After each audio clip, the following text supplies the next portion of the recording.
Yuk jadi bagian dari dakwah kami. Dukung operasional dakwah dan sosial kami, raih pahala amal jariah yang terus mengalir sampai hari kiamat.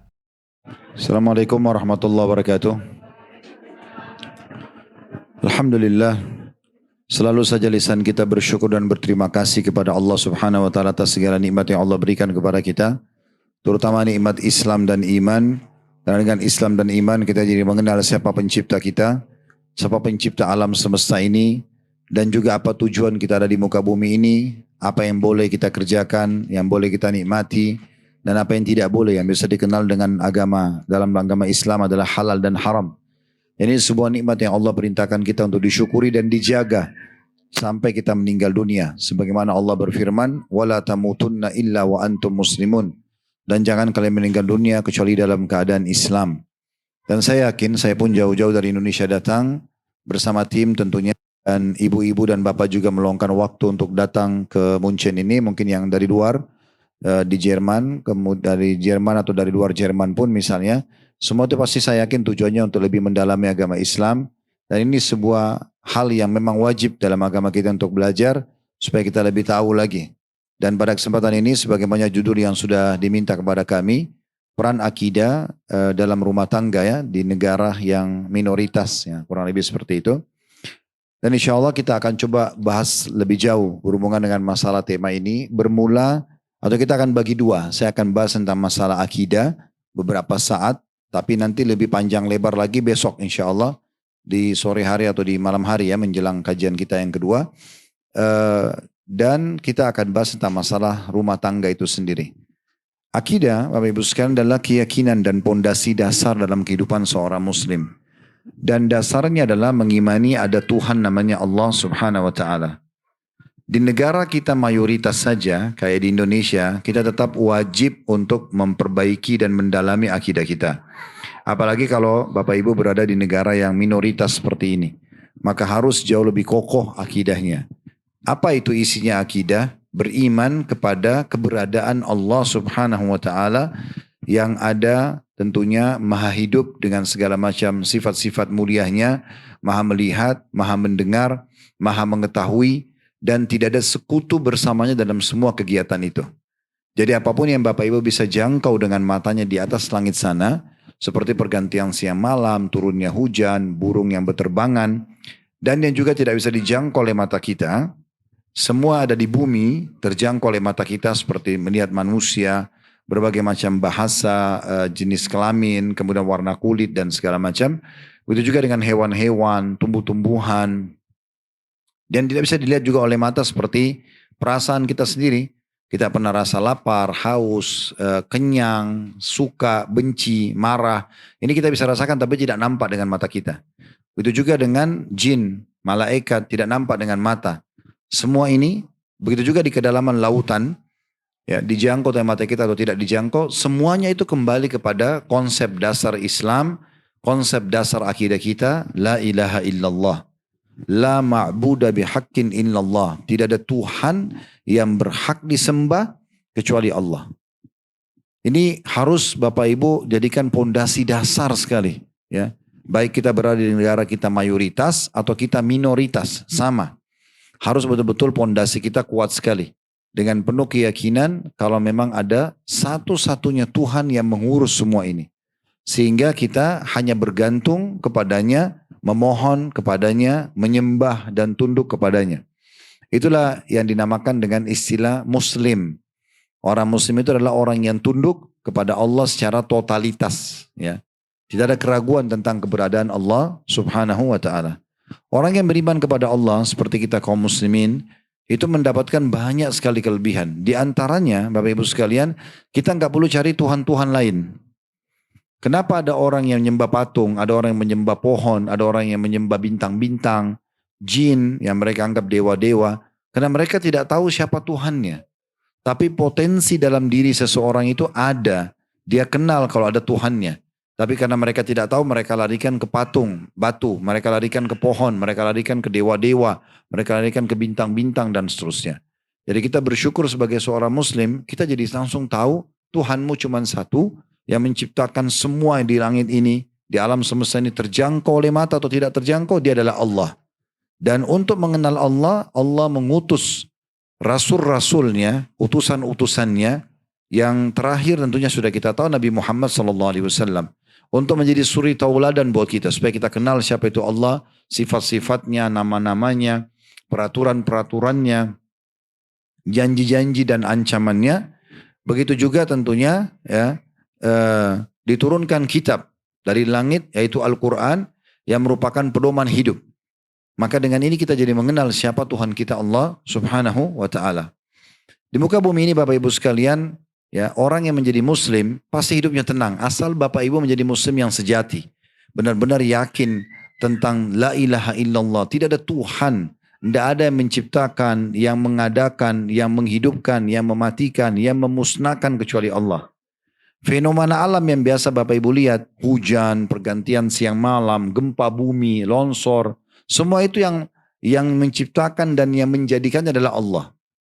Jadi kalau orang sedang menghadapi satu masalah, kalau muslim yang benar, dia yakin yang ciptakan dia Allah, yang ciptakan masalah itu Allah, yang bisa menjadikan jalan keluar hanya Allah. Kalau dia sedang ada nikmat, lagi sehat, lagi melimpah rezeki yang ada pada dia yakin yang ciptakan dia Allah, yang ciptakan rezeki itu Allah, yang bisa memberikan dan mempertahankan hanya Allah. Ini namanya akidah dasar.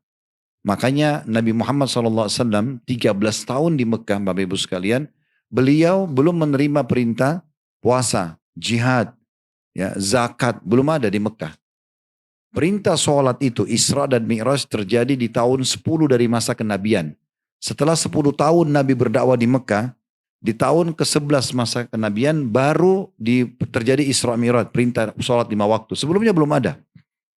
Lalu apa yang Nabi SAW sampaikan di Mekah? Akidah. Menanamkan kepada orang-orang Quraisy, tidak ada Tuhan. Jangan sembah-sembah patung ini. Patung yang kalian letakkan waktu itu di Mekah, Bapak Ibu sekalian, ada 360 patung. Mereka sembah. Tapi kalau kita tanya Abu Lahab, Abu Jahal, siapa yang ciptakan langit dan bumi? Mereka bilang Allah. Ini Ka'bah, rumahnya siapa? Mereka bilang rumahnya Allah. Sudah tahu belum Bapak Ibu sekalian, kalau Abu Jahal sama Abu Lahab itu haji juga. Mereka juga orang beriman sama Allah. Tapi kenapa dicap kafir? Karena datangkan patung, lalu mereka bilang ini perantara antara kami sama Allah. Sembah dulu patung ini baru sampai ke Allah. Allah nggak butuh perantara. Jadi Bapak Ibu sekalian, patung-patung itu didakwah oleh Nabi SAW. Untuk apa kalian minta patung? Patung ini kalian yang pahat, kalian yang bentuk mukanya, matanya, mulutnya, hidungnya, kalian yang belikan nama, kalian yang taruh di tempat yang kalian mau sembah, misalnya di sudut rumah. Kemudian kalau rusak kalian yang perbaiki, kenapa kalian sembah? Nah gitu. Makanya dikenal dengan masa jahiliyah, masa kebodohan gitu ya. Umar bin Khattab mengatakan radhiyallahu anhu, satu waktu beliau tertawa gitu kan. Di masa kerajaan beliau, Umar bin Khattab jadi raja dari tahun 13 sampai tahun 23 Hijriah. Kita sekarang berada di 1447 gitu kan. Nah, waktu itu ada yang tanya, wahai Amir Mukminin, ini julukan raja ya, wahai pemimpin orang beriman, kenapa Anda tertawa? Kata Umar, saya ingat di masa jahiliyah dulu, kami punya keyakinan kalau kami mau keluar negeri, keluar kota Mekah, kami biasa membawa Tuhan kami, patung dari Mekah.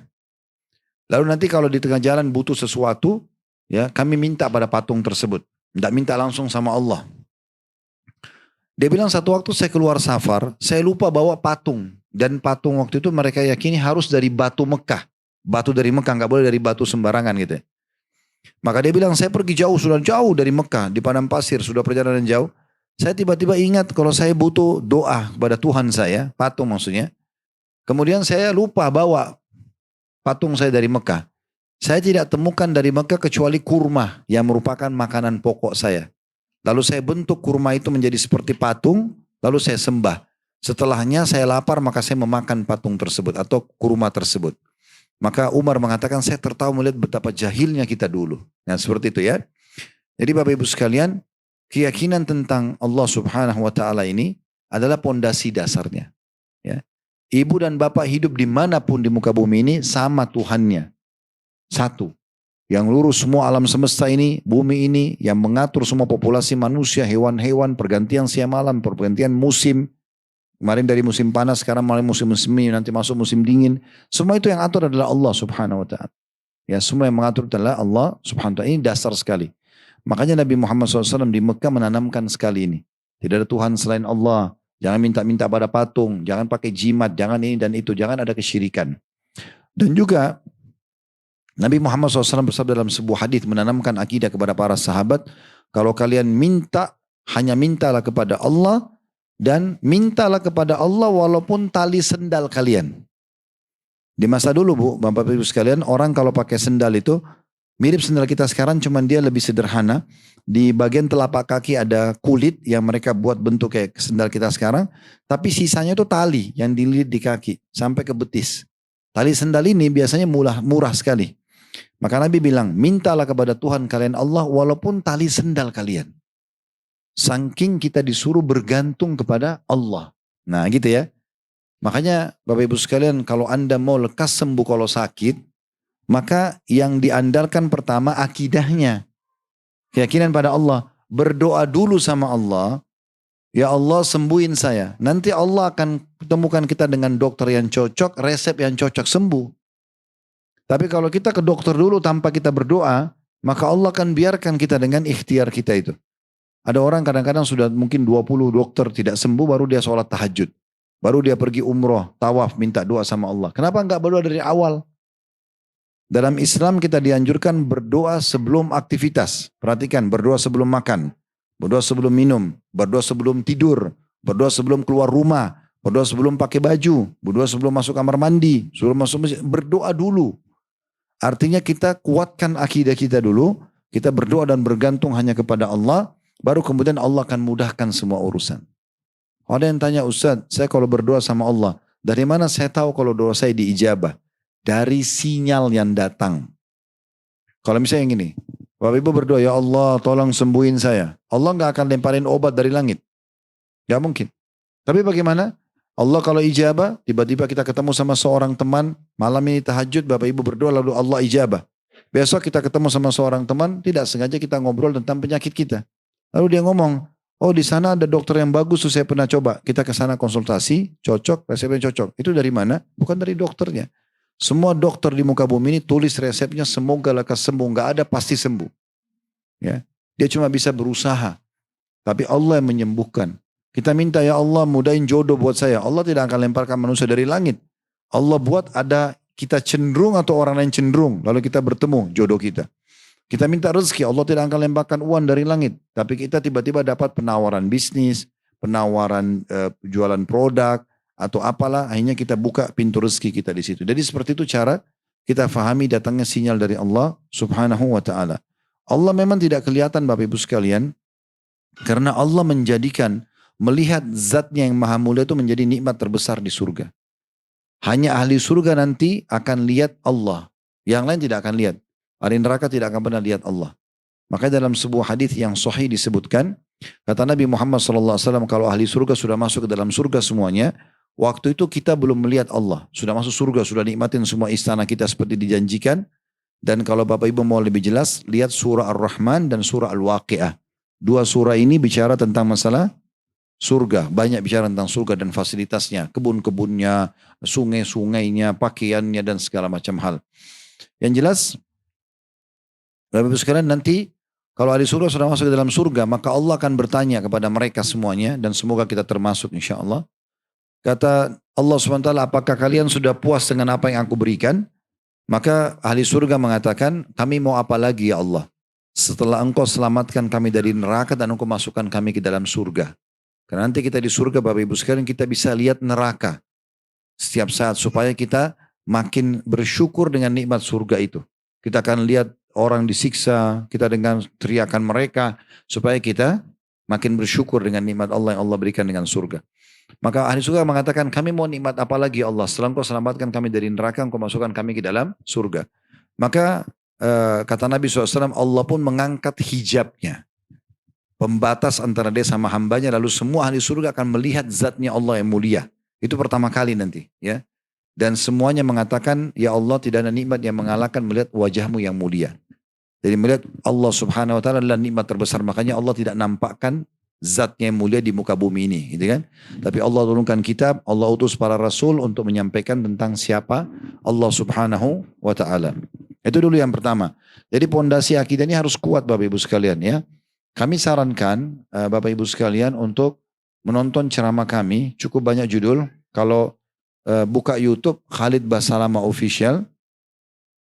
Coba cari kalau sudah diklik logonya nanti ada home, ada podcast, ada itu, terus ada playlist.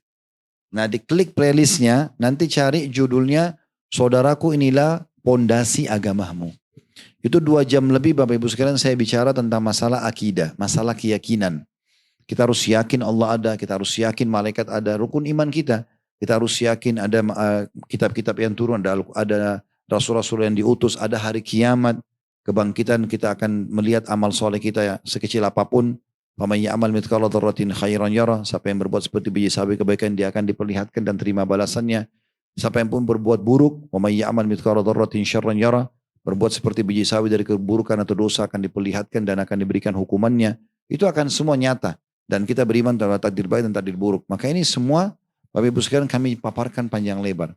Kami sarankan dengar ceramah itu. Dan juga kalau bisa luangkan waktu mendengar ceramah kami yang lain. Ada juga di YouTube ya. Itu judulnya Kenalilah Tuhanmu Kau Akan Bahagia. Kenalilah Tuhanmu Kamu Akan Bahagia. Dan judul yang ketiga adalah Saudaraku Inilah Rahasia Rezekimu. Itu semua rata-rata 2 jam lebih saya ceramah. Alhamdulillah semoga Allah ikhlaskan niat. Dan Bapak Ibu bisa memperkuat akidahnya dengan mendengar itu. Usahakan kalau suaminya orang asing dan bisa bahasa Indonesia coba diperdengarkan. Anak-anak mungkin diperdengarkan ya. Sudah saatnya hiburan anak-anak itu bukan hanya sekedar game dan kartun. Tapi mulai kita dengarkan ceramah. Saya ingat betul ada satu jemaah. Saya selalu sampaikan di kajian ini karena memang ini bagi saya poin penting. Bapak-bapak masih muda lah, masih muda 30-an mungkin. Dia bawa anaknya sekitar 6 tahunan. Kemudian dia bilang habis pengajian salaman sama saya. Dia bilang, Ustadz ini anak saya sudah 1 tahun dengarkan ceramah Ustadz. Setiap kali mau tidur saya dengarin ceramah Ustadz. Ya, setiap mau tidur. Awalnya dia nolak. Tapi lama-lama sekarang Ustadz sudah 1 tahun berjalan, dia ketagihan, dia nggak mau tidur kecuali dengar ceramah Ustadz. Dan perlu Ustadz tahu, di umur dia sekarang 6 tahun ini dia sudah dengarkan 300 judul ceramah Ustadz. Kita bayangkan Ibu dan Bapak sekalian, 6 tahun sudah dengar 300 judul ceramah kami. Bagaimana kalau anak itu umurnya 15 tahun? Dan di YouTube itu ada lebih daripada 60 kajian kitab yang Bapak Ibu bisa download gratis, bisa dengarin asal mau belajar aja, ya. Jadi ini penting untuk digarisbawahi. Baik, ini masalah akidah ya. Sekarang kita membahas tentang masalah peran akidah dalam keluarga ya di negara minoritas. Itu akidah dulu. Jadi bagaimana kita kuatkan akidah kita. Nanti akan lebih dalam kita bahas bagaimana aplikasinya, bagaimana penerapan akidah dalam kehidupan sehari-hari kita ya. Namun saya ingin bahas dulu masalah keluarga. Pernikahan dalam Islam adalah bagian daripada syariat ya. Karena Allah Subhanahu wa taala memerintahkan Nabi Muhammad SAW untuk menyampaikan kepada umat manusia, umat Islam agar menikah. Di antaranya sabda Nabi SAW, ya, an-nikahu sunnati faman ragiba an sunnati falaysa minni. Nikah adalah sunnahku dan siapa yang menolak sunnahku bukan dari golonganku. Tentu ada adab-adab dalam menikah ya, seperti ibu-ibu muslimah harus nikahnya sama muslim ya. Jadi harusnya menikah sama muslim ini harus dijaga, ini masalah akidah juga ya. Kecuali kalau si laki-lakinya non muslim tapi dia sudah syahadat maka tidak masih, berarti sudah masuk Islam. Ya, tetapi tidak dianggap sah pernikahan kalau seorang perempuan suaminya muslimah, suaminya bukan orang muslim, gitu ya. Jadi dia harus syahadat ya, baru kemudian pernikahannya dianggap sah. Nah, ini dasar-dasar akidah yang harus difahami, apalagi ibu-ibu ada di negara minoritas seperti ini ya. Jadi harus hati-hati sekali. Baik, dalam masalah pernikahan ini diprioritaskan dan idealnya menikah sama muslim ya, apalagi yang lain dalam keadaan Islam, karena ada banyak kasus terjadi kalau orang menikah dengan non muslim mu'allaf seperti di sini saya dengar tadi beberapa ibu-ibu, berarti Anda harus siap untuk berbagi ya, ekstra. Berarti kita harus juga dalami agama lebih dalam, kita juga bantu pasangan kita, itu resikonya gitu ya. Dan yang lebih bahaya itu kalau seandainya sampai murtad dari agama ya. Di Indonesia itu ada kasus di antara kerabat kami di daerah Sulawesi, itu menikah sama seorang mu'allaf, terus kemudian waktu dia meninggal, mantan pasangannya itu murtad dan semua anaknya diajak murtad. Nah itu banyak terjadi, risikonya terjadi. Tapi kalau sesama muslim, naudzubillah terjadi perceraian, maka tidak ada istilah murtad. Paling tidak Mungkin bercerai tapi tetap dalam keadaan Islam, itu idealnya ya. Tetapi kalau sudah terjadi, maka tinggal bagaimana tadi beberapa pertanyaan sudah kita jawab sebelum kajian ya. Bagaimana kita menguatkan akidah kita dan bagaimana kita mengajak mendoakan pasangan, kita mengajak dengan cara yang baik dan segala macam hal. Baik, pernikahan dalam Islam ini memang sangat dianjurkan dan ini adalah cara populasi manusia yang terbaik. Karena kan kita ini diciptakan Bapak Ibu sekalian untuk populasi ya, untuk berkembang biak. Dan normal sekali laki-laki suka perempuan, perempuan suka laki-laki. Itu Allah memang yang kasih kita. Kita mau melihat, kita mau mencium, kita mau menjamah dengan tangan, kita mau meletakkan kemaluan di kemaluan. Karena memang laki-laki harus menumpahkan spermanya ke rahim seorang wanita, perempuan juga mengeluarkan sel telurnya. Allah sudah atur sebulan sekali pada saat sebelum haid ya, atau sesudah haid, maka bertemulah antara sperma sama telur baru jadi manusia. Dan ini memang populasi, ini tugas kita. Pernikahan itu Bapak Ibu sekalian adalah pabrik manusia. Kita memang mencetak manusia-manusia yang nanti akan beriman kepada Allah Subhanahu wa taala gitu ya. Dan cara pelampiasan dengan lawan jenis diajarkan, yaitu dengan cara menikah. Yang cara salah itu adalah zina. Zina dan nikah ini perbedaannya sederhana. Orang kalau zina umumnya dimulai dengan ketakutan. Sehingga berpengaruh pada kualitas sperma yang merupakan bibit manusia dan sel telur yang merupakan kantong manusia nanti. Orang kalau biologis secara medis ketakutan itu akan mengganggu kualitas biologisnya.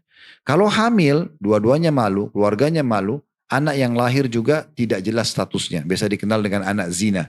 Nggak ada warisan di antara orang tua sama anaknya. Tidak ada wali pernikahan kalau itu anak perempuan. Jadi banyak hukum-hukum agama. Makanya dilarang zina. Allah bilang wala taqrabuz zina. Jangan dekatin zina itu. Jadi bukan lagi zinanya, mendekati aja nggak boleh.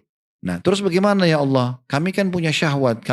Engkau telah bebankan syahwat pada kami. Kami suka lawan jenis kami. Kami mau pacaran. Bagaimana caranya? Nikah. Boleh pacaran tapi setelah nikah. Nikah ini sederhana.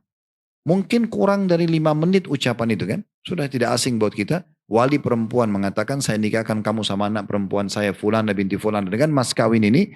Si calon anak mantu atau calon suami mengatakan saya terima nikahnya Fulana binti Fulana dengan mahar tersebut. Itu sudah sah.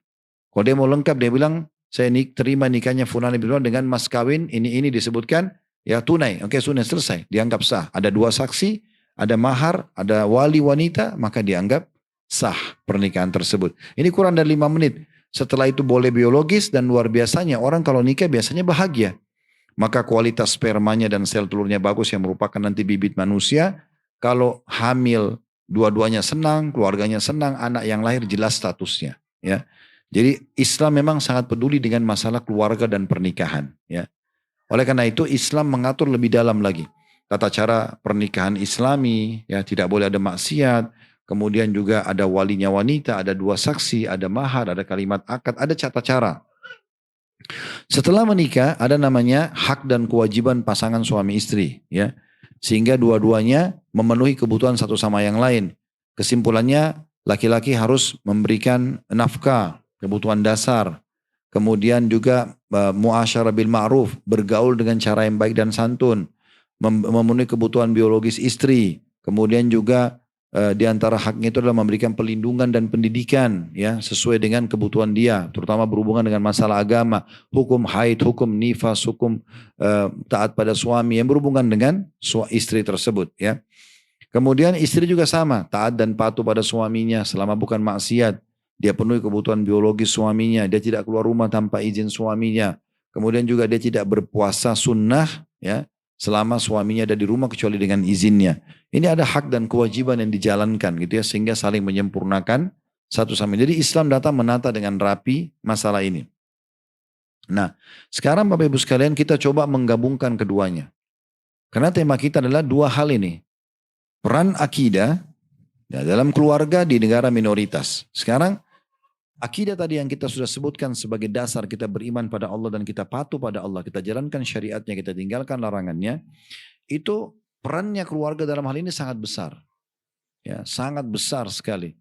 Jadi bagaimana bapak-bapak yang hadir berstatus suami dan kalau sudah banyak anak berstatus sebagai ayah, ini lebih tinggi lagi derajatnya, Ibu-ibu status sebagai istri, begitu punya anak, lebih tinggi lagi derajat menjadi status ibu.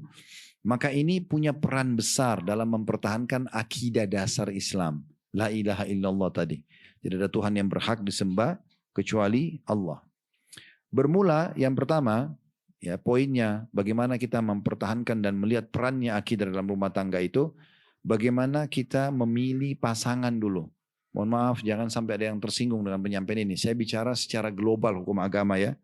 Kembali saya ingatkan, bahwasanya memang ada seorang salaf dulu, artinya orang-orang terdahulu sebelum kita yang saleh. Dia punya anak-anak Bapak Ibu sekalian, semuanya hafid Quran, semuanya orang-orang baik, saleh semua. Lalu dia panggil anak-anaknya duduk, lalu dia mengatakan begini, apakah kalian tahu apa rahasianya kalian bisa jadi seperti ini? Anak-anaknya diam semua. Lalu dia mengatakan, karena saya telah memilihkan ibu yang baik untuk kalian. Jadi memilih pasangan yang tepat, yang soleha dan yang soleh ini pondasi dasarnya. Bagaimana nanti keturunan kita berada di atas Islam, bagaimana beringki akidah yang kuat dan seterusnya. Ya, jadi penting sekali.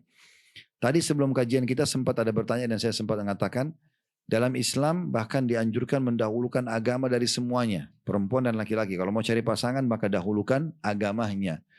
Dan tempat orang yang beragama di masjid dan majlis ilmu. Nggak bisa ketemu sama laki-laki soleh atau perempuan soleh di diskotik, di karaoke. Ini nggak ada tempatnya, bukan di situ. Tempatnya mereka sudah ada. Kalau azan, lalu ada di saf pertama sholat, setiap dia mau sholat begitu tuh laki-laki ideal. Ya. Itu yang kita tahu. Yang mereka kalau Ramadan selalu puasa full 4 bulan, 1 bulan penuh. Mereka 10 terakhir etikaf di masjid, sibuk menghadiri majelis ilmu. Nah ini orang-orang yang baik. Mereka tahu haknya Tuhannya, maka pasti mereka akan jalankan hak-hak makhluk juga. Nah seperti itu ya. Maka itu yang pertama yang harus diperhatikan, supaya akidah kita bisa bertahan. Nah bagaimana kalau seandainya sudah terlanjur nikah dengan orang mu'allaf, tadi sudah kita jelaskan ya. Sebelum kajian kita, tapi saya ingatkan kembali, adalah kita harus tahu kita punya ekstra kewajiban dengan cara kita mendoakan, kita ya menasihatin dengan cara yang santun dan baik, jangan menggurui dan jangan menghardik kalau suami misalnya ya. Kemudian juga kita menggunakan media orang-orang lokal ya yang lebih mengerti bahasanya sehingga bisa menasihatin misalnya. Kita tawasul dengan amal soleh tadi ya. Kita bagaimana bersedekah, niat untuk supaya dapat hidayah pasangan kita. Semua ini bagian daripada poin pertama, mempertahankan akidah kita dalam rumah tangga sehingga nanti kita kuat berada di negara minoritas. Poin yang kedua, Bapak Ibu sekalian adalah peduli tentang majlis ilmu. Nah ini pengajian begini penting ya. Kalau masa dulu Bapak Ibu sekalian orang susah ngaji itu. Kalau pernah dengar Imam Ahmad itu muridnya Imam Syafi'i rahimahullah, salah dari 4 madhab ya. Itu beliau pergi naik keledai Bapak Ibu sekalian 1 bulan ke ujung Rusia hanya untuk dengar 1 hadis. Hanya dengar 1 hadis. Sekarang di masa kita sekarang ini handphone kita, ini perpustakaan berjalan. Jangan disia-siakan. Asal ibu dan bapak mau aja. Buka YouTube, tinggal ketik ceramah tentang sholat. Keutamaan puasa, keutamaan zakat, tentang hari kiamat, tentang ini dan itu. Semuanya ada. Tentang hukum riba, hukum zina. Semua ceramah banyak. Kita mau baca artikel, tulisan di Google, tinggal ketik. Keutamaan sholat. Ada Al-Manhaj bisa dilihat, ada rumaisa.com, ada banyak yang bisa dilihat. Website-website yang Masya Allah sangat bagus ya. Menurut juga ada muslim.co.id ya. Itu juga bisa dan ada beberapa yang lain insya Allah menurut saya itu cukup bagus jadi referensi di Google misalnya. Jadi sebenarnya di masa sekarang ini sangat mudah asal kita mau aja. Ibu nggak bisa dan bapak mengalasan saya kan ada di Jerman Ustaz, kita di sini minoritas. Ibu bisa belajar di rumah kok. Ibu bisa belajar di rumah. Saran saya kalau ibu bisa ibu buka handphonenya, bapak ibu bisa buka handphone sekarang. Ada wifi-nya ya. Makanya internet. Coba buka di YouTube, tulis Khalid Basalamah Official. Bisa? Saya tunjukin dulu. Supaya ibu dan bapak tahu kami sudah menyiapkan kurikulum tinggal mau atau tidak. Udah dibuka? Ini bisa tampil sini nggak Imron? Nggak bisa ya? Sudah dibuka Bu? Yang logo Masjid Quba Palestina, Quba Sahra ya. Itu diklik logonya dulu. Logonya diklik. Di YouTube ya. Sudah klik logonya. Di bawah itu ada tulisan home enggak? Bahasa Inggris ya. Kalau yang bahasa Perancis, Jerman saya tidak tahu. Terus di sebelahnya ada shot, ada video, ada podcast ya. Ada playlist enggak? Nah, coba klik playlist. Coba klik playlistnya. Sudah. Nah itu di playlist itu Bu, itu penuh dengan ceramah kami. Lebih dari 60 bahasan buku ada di situ. Ibu bisa jadikan kurikulum, Bapak Ibu bisa jadikan kurikulum. Misalnya hari Senin belajar akidah, hari Selasa belajar hadis, hari Rabu belajar sirah, ya sejarah Nabi, hari Kamis belajar masalah rumah tangga.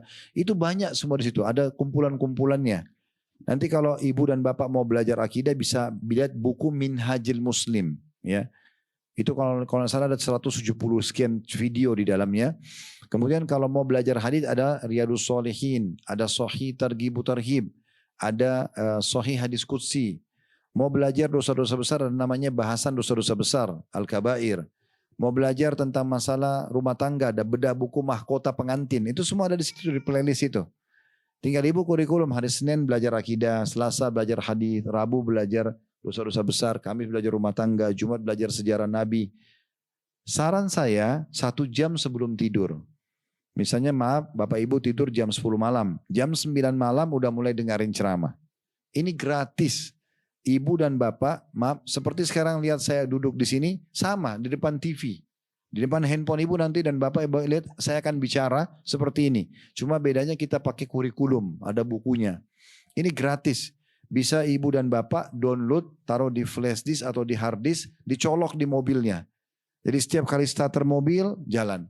Ibu lagi aktif di rumah, di dapur, lagi nyalain aja. Beberapa jemaah kami sudah jalankan ini, di rumah mereka ada TV besar, di ruang tamu dinyalain. Di Khalid Basara Mubashir, playlist diklik. Jadi ada play all tulisannya situ ya. Bisa jalan terus tuh. Nanti dia jalan terus. Dia jalan aja terus. Ibu aktivitas apapun, bapak ibu di rumah bisa dengerin terus, jalan dia. Nah itu penting sekali ya. Nah poin kedua, selain kita memiliki pasangan yang lebih islami, tadi sudah kita katakan juga kalaupun kurang kita pakai tips-tips yang sudah kami sampaikan, mendoakan ya, tawasul dengan amal soleh dan seterusnya. Yang kedua adalah peduli dengan majelis ilmu. Ibu dan bapak sekalian perlu diketahui, iman kita kepada Allah, iman itu yakin kepada Allah ya. Dia kalau iman itu ada, kita bisa berubah Bapak Ibu sekalian. Dari orang bodoh menjadi pintar, orang penakut jadi pemberani, orang pelit jadi dermawan, berubah semua. Pondasinya iman, ilmu. Ibu bapak harus dengar ceramah begini nih. Kalau dengar ceramah, nanti ibu dan bapak rasakan sendiri setelah kita bubar nanti insya Allah. Semoga Allah mudahkan, ikhlaskannya dan Allah mudahkan kita bisa praktekin ilmunya. Nah, ibu nanti kan bapak kalau bubar pasti beda rasa imannya sebelum hadir dan sesudah hadir. Dapat ilmu, bertambah iman. Karena iman itu hanya bisa datang dengan ilmu. Jadi nggak boleh tinggalin ilmu. Buat satu simbol penting di atas kepala kita masing-masing. Tidak ada hari tanpa ilmu. Nggak boleh ibu dan bapak aktivitas sehari-hari tanpa dengar. Walaupun cuma satu ceramah. Satu judul gitu ya. Kalau mau yang panjang tadi di YouTube.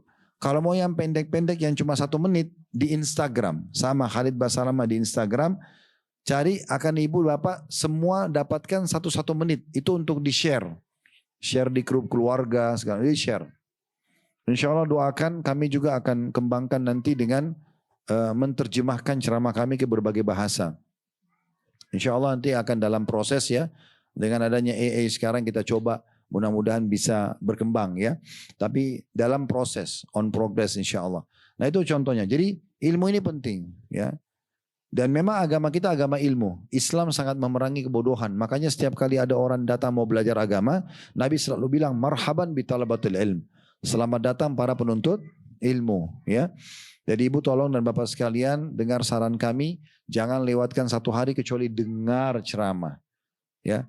Kalau mau mulai dengan masalah kematian, tentang masalah akhirat, cari nanti di playlist itu ada buku tentang At-Tadhkirah. Buku Tadhkirah itu tentang kematian. Itu oleh Imam Qurtubi tentang kematian, tentang tanda-tanda kiamat, tentang kuburan. Semua itu kita panjang lebar sudah paparkan di buku At-Tadhkirah punyanya Imam Qurtubi rahimahullah. Di situ tinggal dicari buku At-Tadhkirah, nanti akan ada di playlist ya. Dan usahakan yang ketiga, Bapak Ibu sekalian, adalah peduli dengan lingkungan, komunitas. Nah, ini komunitas namanya nih ya. Komunitas majelis taklim ya. Usahakan teman kita bergaul. Ini yang ketiga ya. Grup-grup kita yang kita ada di dalamnya, WA misalnya. Semua itu adalah grup-grup orang baik. Tidak usah lagi ada di grup WA ya, yang isinya itu reunian dan tidak ada gunanya. Apalagi maaf, di dalamnya cuplikan yang tidak baik ya. Cuplikan yang menjauhkan kita dari iman dan amal soleh. Itu ditinggalkan. Jadi cari grup-grup majelis taklim ya. Apakah grup itu ada di Indonesia atau di Eropa atau khusus misalnya di Jerman saja. Intinya Bapak Ibu berada di komunitas yang baik. Ya, ini penting sekali ya. Komunitas ini penting. Kata Nabi SAW, Al-maru ala dini khalili. Seseorang sesuai dengan agama temannya, komunitasnya. Falyandur ahadukum ila man yukhalil. Maka dia harus jeli memilih siapa yang dia jadikan sebagai sahabatnya. Ya. Ibu dan bapak, maaf saya cuma berbagi saja. Kalau kita dengarin ceramah, baik langsung begini atau Bapak Ibu dengarin di media, pastikan kita merasa bertambah ilmu dan bertambah iman. Kalau balik lawannya, kalau kita nonton cuplikan yang dosa, maka pasti berkurang imannya. Pasti itu. Pengaruhnya ada. Bohong orang bilang saya nonton film India 2 jam saya tidak terpengaruh, itu nggak bohong, nggak mungkin. Dia sedih, kita sedih, dia senang, kita senang, macam-macam ya. Pengaruhnya ada. Oleh karena itu, buka saja ya ilmu ya. Jangan bilang saya kan sudah dengar ceramah tadi Ustaz, sekarang saya mau hibur diri saya dengan yang lain. Enggak, jadikan ilmu sebagai hiburan. Ibu dan Bapak coba renungi ya. Ini sering kami sampaikan di kajian kami. Kalau kita hadir di majelis ilmu seperti ini sekali misalnya sejam, kepala kita jadi besar 2 kali lipat ya. Misalnya, kalau 2 kali kita hadir jadi 2 kali lipat.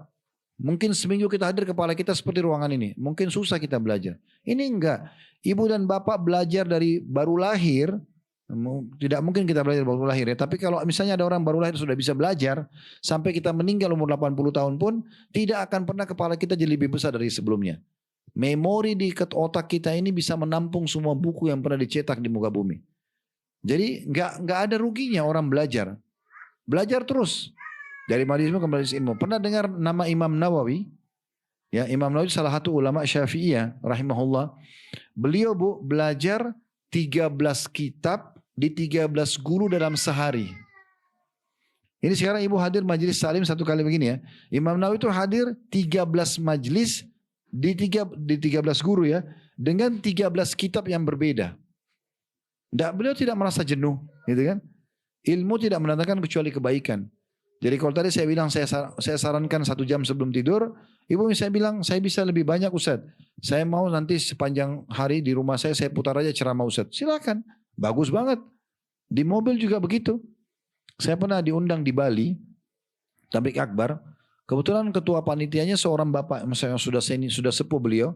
Begitu saya naik di mobil beliau, di starter mobil ceramah saya tiba-tiba.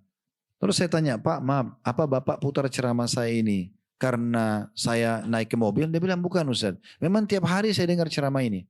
Anak-anak saya download ceramah Ustaz di flash disk, dicolok di mobilnya, setiap dia starter nyambung. Kalau dia matikan lagi mobilnya, besok dia pakai lagi mobil dia keluar, dia starter nyambung yang kemarin. Begitu seterusnya. Jadi ilmu itu hanya mendatangkan kebaikan. Jangan pelit-pelit dengan ilmu. Cukuplah yang lalu-lalu kita malas gak mau belajar. Sekarang harus berubah. Nah ini penting ya. Itu yang ketiga.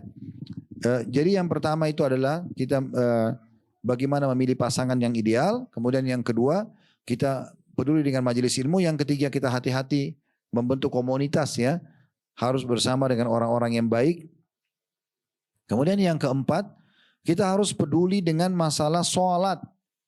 Ya, sholat ini. Sholat ini ya. Ini poin nomor 4.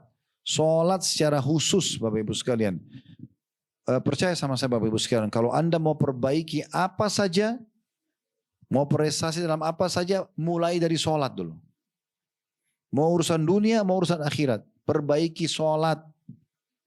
Sholat itu usahakan Bapak Ibu mulai besok, Kita sekarang sudah sholat maghrib di sini ya. Dan menjelang isya nanti. Mulai besok dari subuh dan seterusnya sampai ajal datang. Penuhi 3 hal ini. Sholat itu. Tepat waktu, tepat gerakan, tepat bacaan. Ini kalau kita simpulkan khusyuk namanya. Tepat waktu, jangan tunda-tunda Bapak Ibu sekalian. Mulai sekarang perbaikin. Kalau misalnya, misal contoh subuh jam 4 lewat 41 menit contoh. Ibu dan Bapak sudah siap-siap jadi sebelumnya. Wudunya, ya, dan usahakan siapkan yang terbaik dalam ibadah kita itu, terutama sholat. Bapak Ibu tolong renungi ini ya, ini poin penting, ini yang saya terangkan dalam hidup saya. Kita bisa mendapatkan ekstra pahala di ibadah yang sedang kita kerjakan dengan melakukan 3 hal. Yang pertama, ikhlas karena Allah, tidak ada riya ya. Yang kedua, kita bisa mengemas ibadah itu. Kemas Bapak Ibu sekalian. Bagaimana kemasannya? Kalau ada orang bangun tahajud sebentar malam, misal Bapak Ibu bangun subuh jam 4.41, jam setengah 4 Bapak Ibu bangun. Saya mau tahajud Tapi sebelum tidur dia tidak niat nih, kebangun aja. Saya tahajud aja deh. Lalu maaf, Ibu mungkin ambil mukena di lemari yang belum dicuci. Ya, mungkin sudah dicuci beberapa hari lalu, tapi ini masih belum dicuci sekarang. Ibu sholat ada sejadah, nggak ada sejadah Ibu sholat aja. Bapak juga mungkin begitu. Ya apa adanya, pakai training, pakai baju tidur, sholat, yang penting tutup aurat misalnya. Terus baca surah yang kita tahu saja, yang terlintas. Dapat pahala.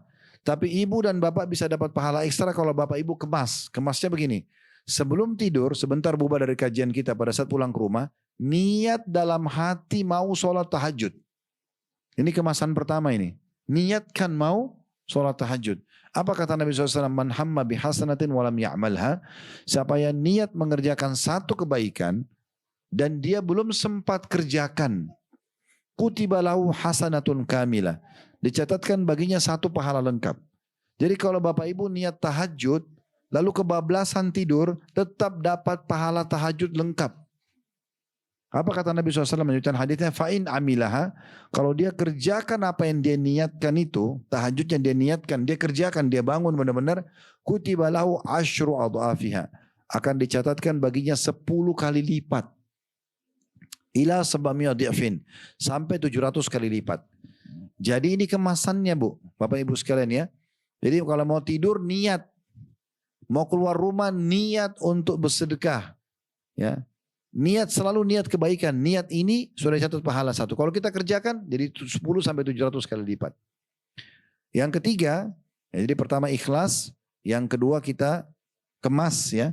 Termasuk kemasan ibu-ibu bapak sekalian, ibu-ibu cuci mukenahnya, pakein parfum, sejadahnya dipabui minyak wangi. Bapak ibu pilih surah yang mau dibaca. Udah tahu belum hukumnya? Kita kalau sholat sunnah boleh buka aplikasi Quran di handphone. Boleh dibaca ya, supaya jangan inna ataina wal asr terus, gitu kan? Jadi baca dari Al-Baqarah, mulai buka ya. Ini biasa saya berbagi di HP saya pakai aplikasi itu namanya Nakhtim. Coba kalau yang pakai Android di Play Store ya. Kalau yang pakai iPhone kan bisa di App Store. Diketik saja Nakhtim. Tulisan Indonesia boleh. Nakhtim. Ya, Nakhtim. Ada logo hijau, tulisan Al-Quran. Ya, tulisan Arab. Itu di download aja gratis tuh. Itu aplikasi bagus banget Bu. Yang Bapak Ibu sekalian ya. Jadi nanti Bapak Ibu tinggal pilih bahasa terjemahannya ya. Misalnya mau bahasa Indonesia terjemahan nanti. Dan mulai dari surah apa? Mulai dari Al-Fatihah surah nomor 1 ayat 1. Nanti ada juga di bawah pilihan untuk pilih qari'nya. Siapa yang Bapak Ibu mau pilih qari', pembaca yang Bapak Ibu dengar suaranya. Nah itu bagusnya. Nakhtim itu artinya kita menamatkan. Ya, itu kalau Bapak Ibu sudah oke, aplikasi itu di-download dan sudah dimulai. Kita kalau tutup handphone, begitu kita buka, dia akan buka ayat terakhir yang kita baca. Jadi dalam satu hari misalnya 10 kali kita buka WA, maka 10 ayat keluar terus. Berlanjut terus sampai kita khatam nanti. Nah itu menarik itu. Jadi Bapak Ibu bisa baca di luar sholat kayak lagi di jalan, lagi ke supermarket belanja bulanan ya, bisa sambil dibaca. Karena begitu buka handphone, keluar lagi ayat lanjutannya. Satu ayat aja enggak apa-apa. Gitu kan. Nah kalau sholat sama, nanti tahajud tinggal lanjutin itu saja. Nanti kita bisa mengkhatamnya gitu ya. Nah ini termasuk kemasannya. Yang ketiga Bu, Bapak Ibu sekalian, marketingkan. Pasarkan. Tawarkan ke orang lain. Saya kalau sholat, misal tadi sholat maghrib. Di sini ya, waktu di Jerman. Kita sholat, karena teman-teman kita di Indonesia ini sudah hampir jam 1 malam. Jadi kalau tadi saya sholat misalnya maghrib ya. Saya sholat sendiri, saya dapat pahala sendiri.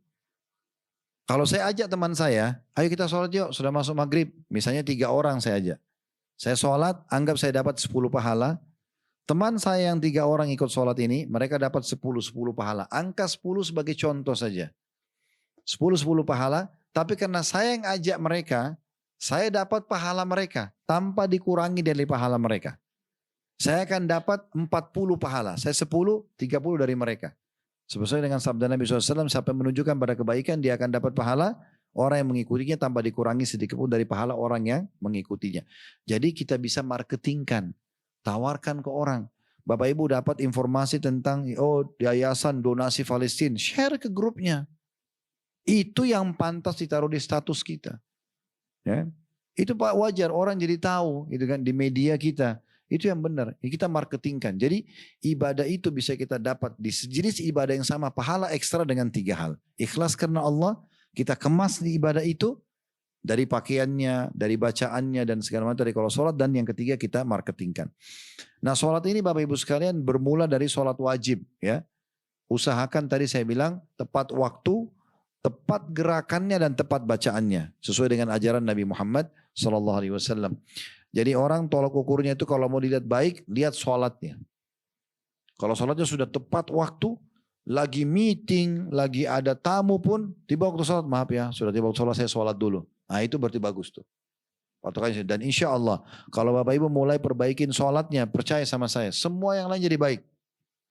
Semua jadi mudah urusannya. Siapa yang selama ini masih terhambat urusannya, masih ada masalah, coba mulai dari sholat.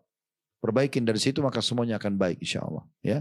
Cuma hati-hati, dahulukan sholat wajib baru sholat sunnah. Jangan sampai Anda tahajud tapi subuhnya kebablasan. Ya. Ini dapat ikan teri, ikan pausnya lewat. Gitu kan? Ya, jadi wajib dulu baru kemudian sholat sunnah. Nah kita komitmen dulu tadi ya, tepat waktu, tepat gerakan, tepat bacaan. Jalankan dulu. Setelah komitmen, misalnya seminggu, sebulan, nanti kita tambah dengan sholat-sholat rawatib, qobliyah, ba'diyah. Ya. Bagus berjalan, sudah on time semuanya, duha, sholat tahajud, sholat wudu, sholat taubat, terus begitu kembangkan. Ya. Terus dikembangkan. Nanti kalau sudah semua dikerjakan, tinggal konsisten, istiqamah. Makanya Allah bilang, wa'bud rabbaka hatta ya'tiyakal yakin. Sembah Tuhanmu sampai kau mati. Ya. Ini perintah Allah subhanahu wa ta'ala. Ini yang keempat. Jadi peduli dengan sholat Bapak Ibu sekalian. Perhatikan Bapak Ibu, sholat itu penting sekali. Makanya di masa Umar bin Khattab radhiyallahu anhu, beliau waktu ditusuk oleh Abu Lu'lu'. Pernah dengar ya? Abu Lu'lu' itu orang-orang dari Persia beragama Majusi, penyembah api. Dia tusuk Umar bin Khattab pingsan. Saking dalamnya ditusuk dari belakang tembus ke depan. Sebelum meninggal. Waktu beliau lagi pingsan dikumandangkan azan sholat. Dan waktu itu raja memimpin sholat. Nah, Umar raja waktu itu. Maka Abbas paman Nabi dengan sepupu Nabi namanya Ali radhiyallahu anhu, itu Abbas bilang sama Ali, ini sudah waktu sholat. Gimana caranya kita menyampaikan kepada Amir Mukminin Umar? Umar lagi pingsan. Kata Ali gampang. Bisikkan di kupingnya sholat. Pasti dia bangun. Maka Ali datang bisikin mengatakan, as-sholah ya Amir Mukminin. As-sholah ya Amir Mukminin. Sholat wahai pemimpin orang beriman. 2 kali. Umar bangun dari pingsannya. Lalu Umar bilang apa? La sholah islam liman la sholat alau. Tidak ada keislaman bagi orang yang tidak sholat. Tolak ukurnya sholat. Ya. Makanya anak-anak perintahkan anak kalian sholat di 7 tahun. Pukul mereka di 10 tahun. Tidak boleh dibiarkan. Ya. Sampai seperti itu. Jadi sholat ini harus peduli betul. Itu yang keempat. Yang kelima, Bapak sekalian adalah pentingnya untuk menetapkan pendidikan anak yang benar. Nah, Metode pendidikan anak yang benar adalah selalu ajarkan Islam, ya.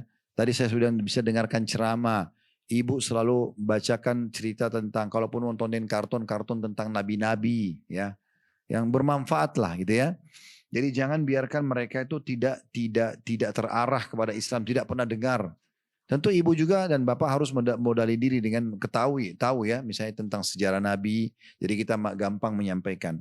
Berita gembiranya alhamdulillah Allah sudah mudahkan kami mengangkat di media kami tadi di playlist itu, Bapak Ibu sekalian, kami akan membedah 25 Nabi dan Rasul. Kita sudah sirah Nabawi Nabi Muhammad sudah lengkap, 40 hampir 50 episode. Terus kami sudah bahas juga tablik akbar tentang Nabi Adam, Nabi Idris dan Nabi Hud. Jadi sudah ada 4 Nabi, nanti kita akan terus lanjut sampai 25 Nabi dan Rasul. Sahabat-sahabat Nabi ada 50 atau 60 lebih sahabat sudah kita bedah.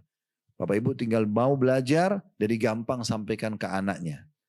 Salah satu metode yang lain selain mengajarkan agama, Bapak Ibu sekalian, jangan kasih pilihan anak-anak. Ya.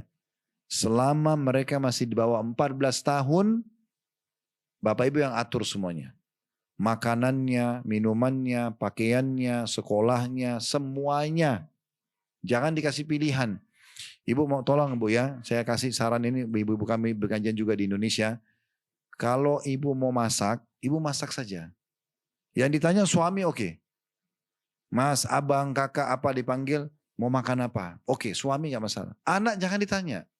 Gak usah ditanya, nak mau makan apa? Sekarang kalau contoh Bu ya, coba ibu renungi. Kalau anaknya ibu bilang, Bu, saya mau ayam goreng. Kalau ibu bilang, baik, besok ibu buatin ya.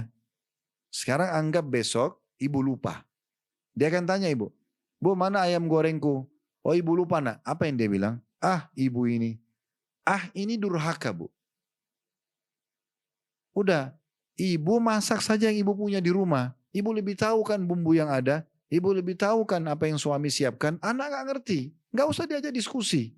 Masak saja ibu bilang, ini nak rezeki kita hari ini makan baca bismillah tangan kanan ya. Selesai. Ibu yang belikan baju. Ini baju rezeki nak pakai ya. Syukuri alhamdulillah. Gitu cara didiknya. Jangan dikasih pilihan. Sekali ibu buka pintu pilihan, nanti dia akan terus memilih. Susah diatur. Ya. Kecuali sudah 14 tahun, baru ibu boleh ajak diskusi. Di bawah 14 tahun jangan diajak diskusi. Makanya kata Ali radhiyallahu anhu, didik anak kalian dengan 7 tahun dikali 3. 7 tahun pertama kelemah lembutan. Memang masanya dia salah. Jatuhin barang, dia berdiri, dia aktif, itu 7 tahun. Itu bukan nakal ya, itu aktif. Memang semua manusia begitu kalau normal. 7 tahun pertama. 7 tahun kedua, dari 14 tahun sampai dari 7 sampai 14 tahun itu ketegasan. Ini boleh, ini enggak boleh. Ini Allah larang, ini Allah bolehkan. Ya. Dan usahakan ibu dan bapak kalau nasihatin anak-anak, bawa namanya Allah. Dengarkan di kupingnya. Jangan bilang ibu enggak suka, Allah larang. Nah. Jangan bilang ayah nggak suka, Allah yang nggak suka, nah, gitu ya. Allah yang perintahkan, selalu Allah. Jadi bapak ibu biar tidak ada, dia tahu Allah yang perintahkan dia. Itu tanamkan dalam pendidikan anak, gitu kan. Ini penting. 7 tahun kedua tegas ya. Dari 7 tahun sampai 14, ini nggak boleh, ini boleh. Ingat, tegas bukan keras, beda. Tegas itu, ini nggak boleh nak, jangan dilakukan. Ini boleh. Kalau keras itu kasar, mata melotot, suka mukul, jangan. Itu nggak boleh dalam anak-anak, ya. Tinggalkan itu. Karena Nabi bilang juga, perintahkan anak kalian sholat di 7 tahun, ini 7 tahun yang kedua nih. Dan pukul mereka di 10 tahun. Tapi pukulan ini Bu, dan Bapak sekalian kata para ulama, darbatun ghairu mubarrah. Pukulan yang tidak berbekas. Gak boleh dicubit sampai luka, dijambak, dipukul, gak boleh.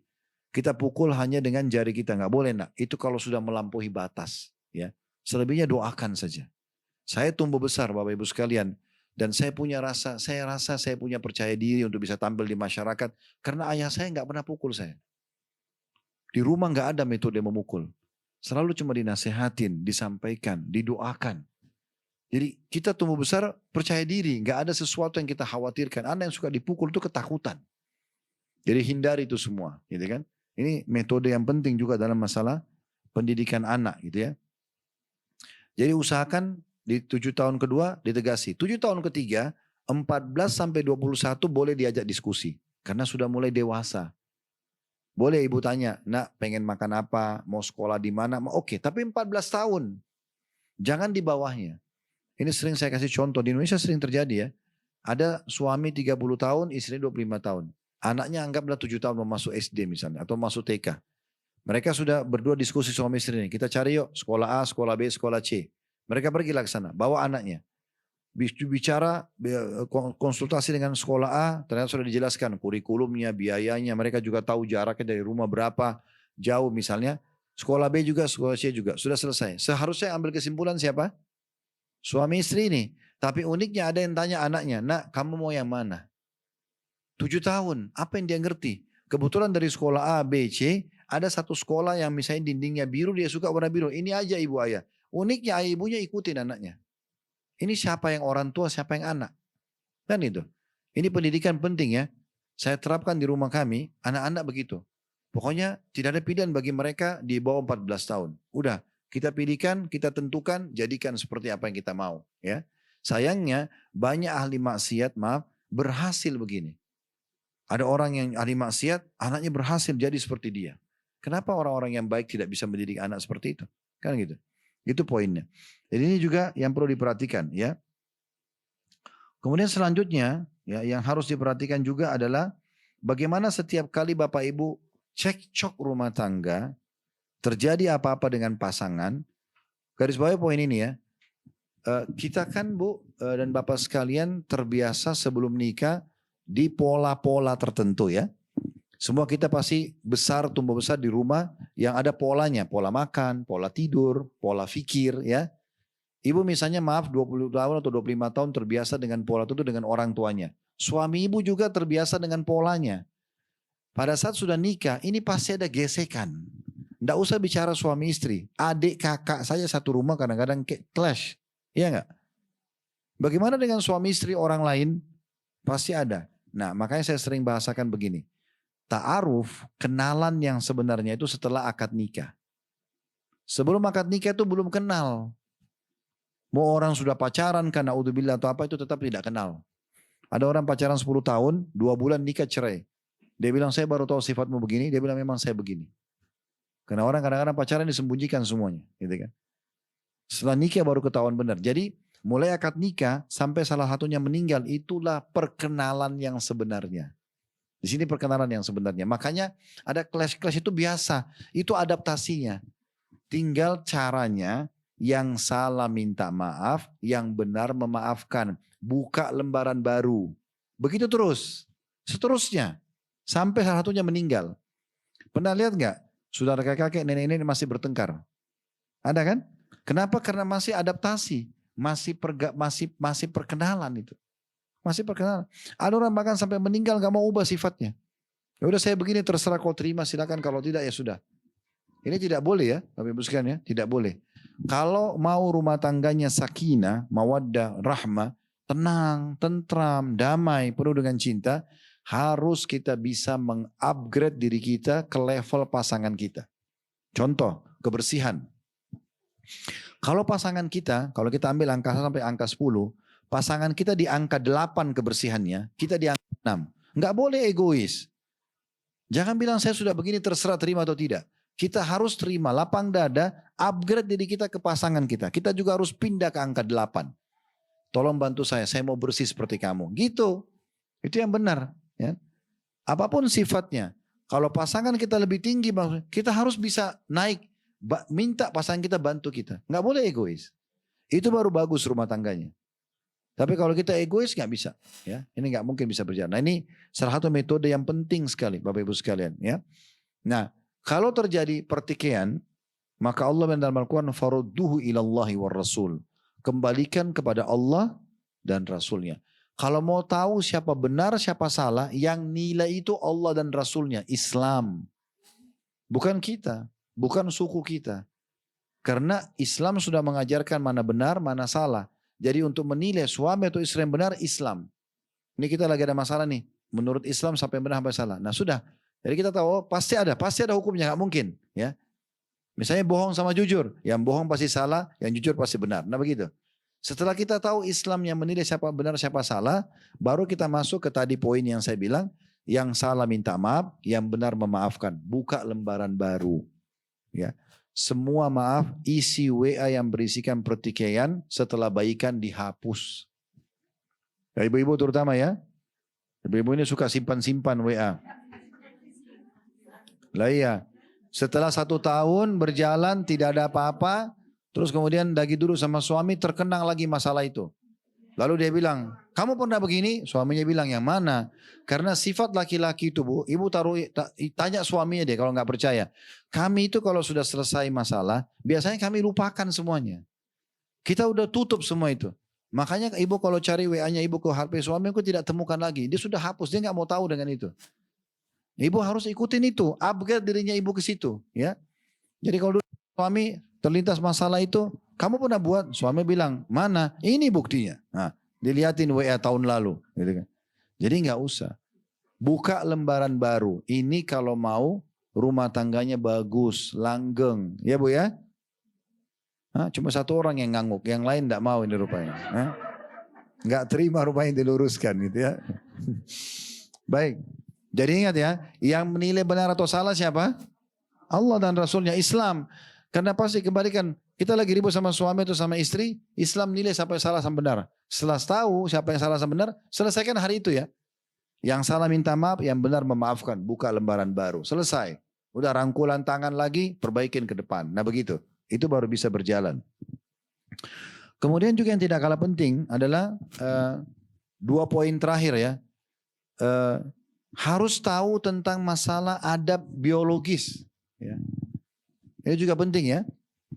Karena banyak orang, apalagi Bapak Ibu maaf hidup di negara minoritas ya. Mereka ini tidak tahu. Mereka pun tidak tahu cara Islam seperti apa. Bahkan banyak umat Islam maaf belajar biologis dari film porno. Ini nggak benar.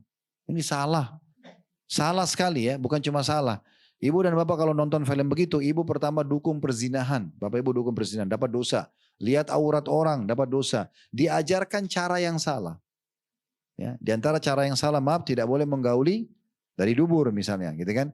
Tidak boleh meletakkan kemaluan di mulut pada saat sedang haid atau nifas gitu kan. Ini dilarang dalam Islam. Ya. Sementara orang-orang di barat ini mungkin mereka punya metode yang berbeda. Ya, bahkan mungkin maaf ada yang biologis dengan hewan dan segala macam, ini tidak boleh dalam Islam. Hukumnya haram. Ya. Kita harus belajar. Nah poin ini Bapak Ibu harus perhatikan, yang pertama doa. Tidak boleh lupa doa.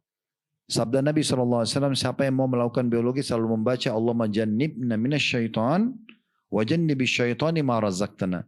Ya Allah jauhkan kami dari syaitan dan jauhkan syaitan dari apa yang Engkau karuniakan kepada kami. Apa kata Nabi?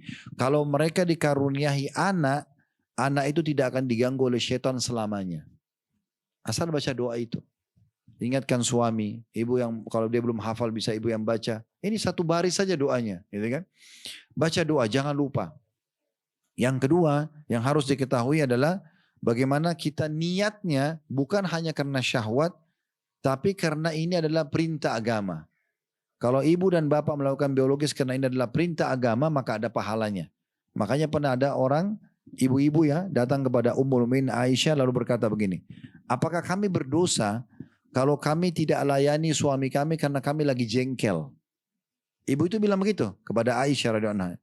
Wahai Ummul Mukminin, apakah kami berdosa kalau kami tidak mau biologis sama suami kami karena kami lagi jengkel? Kata Aisyah, iya. Bahkan kalau kalian ada di atas unta kalian tunggangan, suami panggil kan harus jawab. Begitu juga bagi laki-laki. Pernah orang datang kepada Imam Ahmad berkata begini, wahai Imam, laki-laki ini bilang ya, Imam Ahmad ini imam madhab.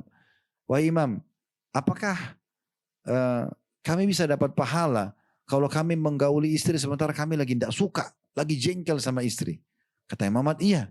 Kamu bisa niatkan mendapatkan keturunan yang baik atau niat untuk memberikan haknya istri. Jadi ada ibadahnya.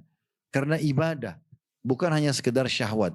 Orang kalau niat ibadah nggak ada jenuhnya. Yang itu. Orang kalau pergi haji Bapak Ibu sekalian, niat ibadah biar biaya besar, biar banyak energi yang dikeluarkan, banyak waktu yang diluangkan. Kalau ditanya mau haji lagi jawabannya iya.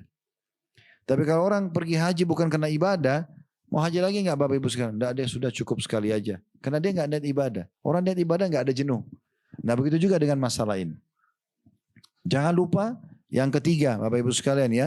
Perhatikan hal yang diharamkan dalam agama. Jangan dilanggar. Haid, nifas tadi sudah kita sebutkan.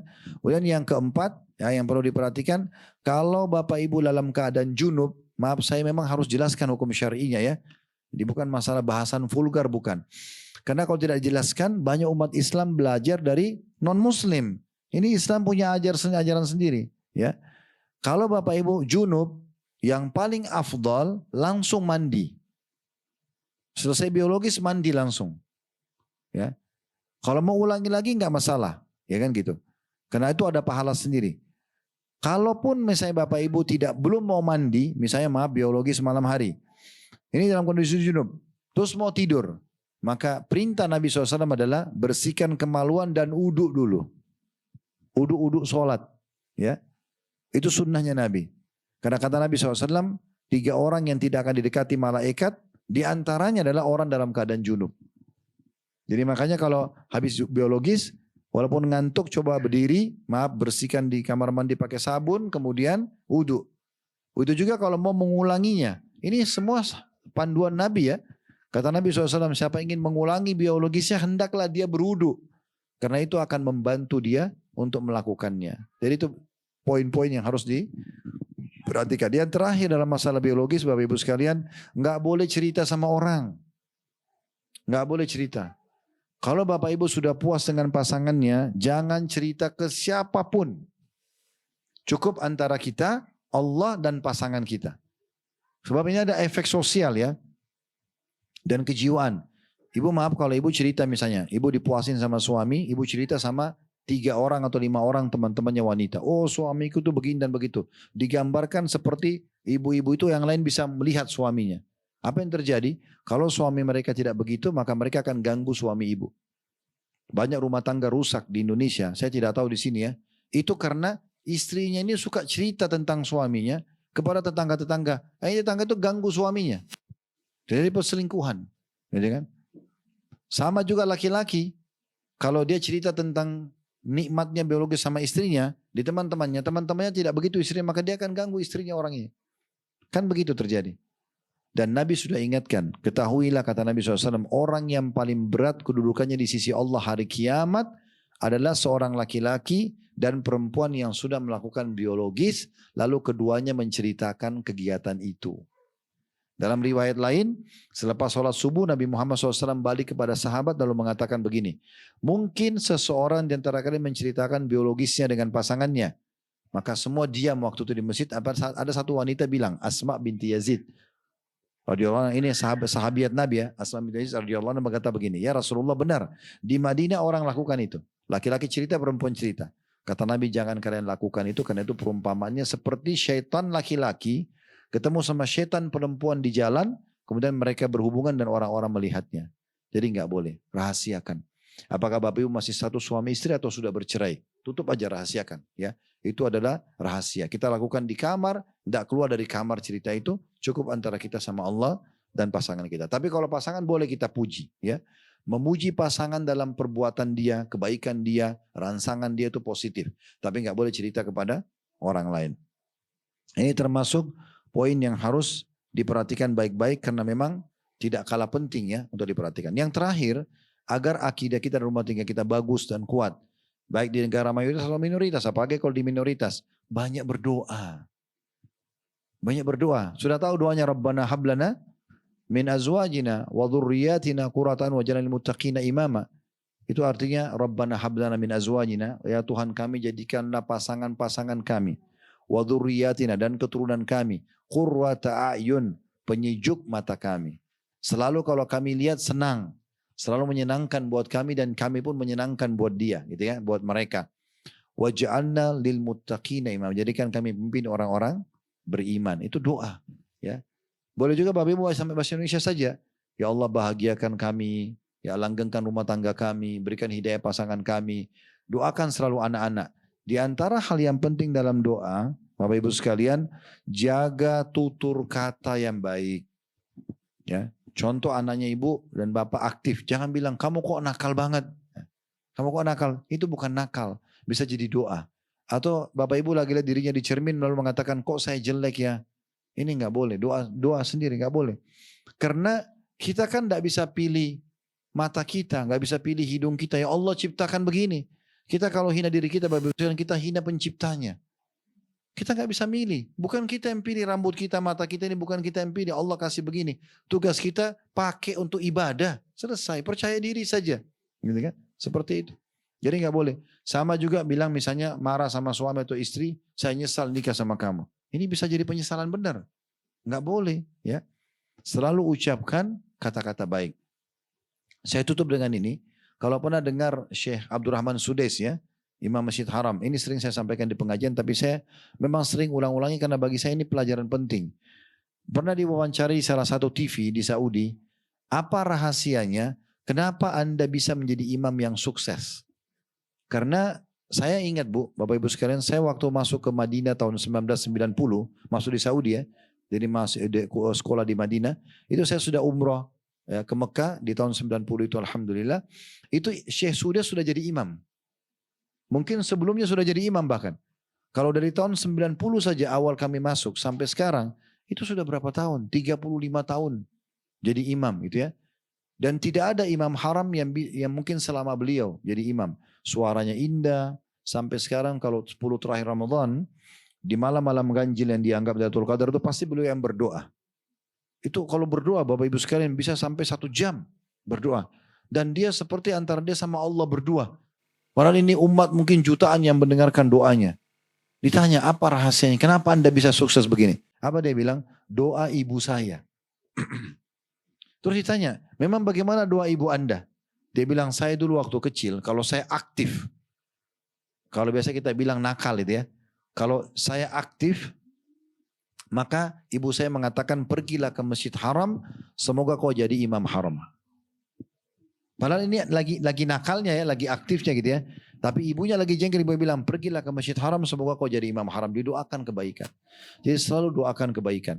Buat diri kita, buat pasangan kita, semoga Allah berikan kau hidayah, semoga Allah sembuhkan kamu, semoga Allah berikan kamu rezeki. Setiap suami mau pergi, ibu doakan, semoga kamu dijaga sama Allah ya, semoga rezeki yang halal, tolong bawa ke rumah kami, ke rumah kita ini rezeki yang halal, semoga Allah jaga kamu dari mara bahaya. Mungkin dia juga doakan ya. Semoga juga kamu dijaga, sering saling mendoakan. Begitu juga dengan anak-anak, doakan kebaikan, maka ini penting sekali. Dan kata Nabi SAW, tidak ada yang lebih mulia di sisi Allah dibandingkan doa. Ya. Dan kita berdoa Bapak Ibu sekalian ini juga sebagai penutup, berdoa dalam kondisi minta dipertahankan nikmat, lebih mulia daripada ada masalah kita minta jalan keluar. Contoh misalnya, ibu dan bapak lagi sehat begini lalu bilang, ya Allah pertahankan kesehatan saya. Itu lebih besar pahalanya Bu dan bapak sekalian dibandingkan kita sakit, ya Allah sembuhin saya. Kita lagi ada nikmat, kita bilang ya Allah pertahankan nikmat ini. Itu lebih besar pahalanya dibandingkan nanti ada masalah baru kita minta supaya diberikan jalan keluar. Jadi tidak ada alasan untuk tidak berdoa. Tidak ada alasan untuk tidak berdoa. Allahu a'lam.